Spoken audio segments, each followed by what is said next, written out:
మనసా స్మరామి శ్రీ శ్రీనివాసం సుఖపారిజాతం శ్రీ వెంకటేశం మనసా స్మరామి.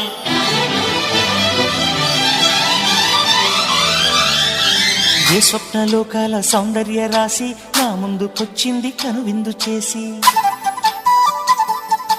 ఏ నీలి మేఘాల సౌధాలు విడిచి ఈ నేల నడిచింది ఆ మెరుపు వచ్చి.